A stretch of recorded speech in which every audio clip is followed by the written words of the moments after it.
2026 സംബന്ധിച്ചിടത്തോളം സൗത്തിൽ വന്ന് നിൽക്കുന്ന സ്റ്റാർ 5 ആണ്. അതിനെ 5 എന്നാണ് പറയുന്നത്. അപ്പോൾ 2026 ഏറ്റവും ദോഷകരമായിട്ടുള്ള സ്റ്റാർ വന്നിരിക്കുന്ന ദിക്ക് ഏതെന്ന് ചോദിച്ചു കഴിഞ്ഞാൽ ഏതൊരു ബിൽഡിങ്ങിന്റെയും സൗത്തിലാണ്. ഈ സ്റ്റാറിന്റെ കൂടുതൽ ദോഷങ്ങൾ ഉളവാക്കാനായിട്ട് അവിടെ സൗത്തിൽ ഒരു റെഡ് ലൈറ്റോ അല്ലെങ്കിൽ സൗത്തിൽ ഒരു റെഡ് മാറ്റോ കിടന്നാൽ അത് കൂടുതൽ ദോഷത്തിലേക്ക് കൊണ്ടുപോകും. അപ്പം നമുക്ക് ഫെങ്ഷുവി പ്രകാരം പേരും പ്രസിദ്ധി അംഗീകാരങ്ങൾക്ക് കിട്ടാനായിട്ട് നിങ്ങളുടെ വീടിന്റെ സൗത്തിൽ, വീടിന്റെ പുറത്തൊരു റെഡ് ലൈറ്റ് ഇടുമെന്ന് നമ്മൾ ഒരുപാട് വീഡിയോകളിൽ നേരത്തെ പലതവണ പറഞ്ഞിട്ടുണ്ടാവും. പക്ഷേ ഈ വർഷം അത് പാടില്ല.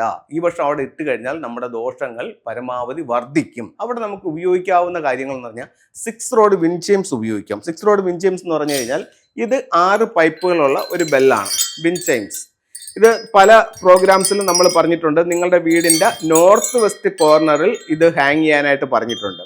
ഇപ്പൊ നിങ്ങളുടെ മനസ്സിൽ മറ്റൊരു ഡൗട്ട് ഉണ്ടാവും.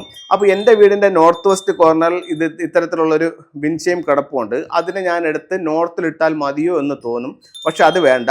നോർത്ത് വെസ്റ്റിൽ ഈ വർഷവും ആ വിൻഡ്ചെയിം അത്യാവശ്യമാണ്. ഇത് പുതിയൊരു വിൻഡ്ചെയിം വാങ്ങിച്ച് നിങ്ങൾ സൗത്തിൽ ഇടേണ്ടതാണ്. അപ്പോൾ സൗത്തിൽ ഒരു വിൻഡ്ചെയിം ഇടുക. യാതൊരു തരത്തിലുള്ള നിർമ്മാണ പ്രവർത്തനങ്ങളും ഈ വർഷം സൗത്തിൽ പാടില്ല. അവിടെ ഒരു ആണി പോലും അടിക്കാൻ പാടില്ല. ഈ 5 എന്ന് പറയുന്ന സ്റ്റാറിനെ വളരെ സൈലന്റ് ആക്കി വെക്കണമെന്നാണ് ഫെങ്ഷുവിൽ പറയുന്നത്. അവിടെ ഉപയോഗിക്കാവുന്ന മറ്റൊരു പ്രധാന ടൂൾ എന്ന് പറയുന്നത് 5 എലമെന്റ് പഗോഡയാണ്. ഇത്തരത്തിലുള്ള ഒരു പഗോഡ വാങ്ങിച്ച് ഇതിന്റെ മുകൾ ഓപ്പൺ ചെയ്ത് ആ ദിക്കിൽ നിന്നും കുറച്ച് മണ്ണെടുത്ത് ഇതിനകത്തിട്ട് ക്ലോസ് ചെയ്ത് അവിടെ വയ്ക്കാം.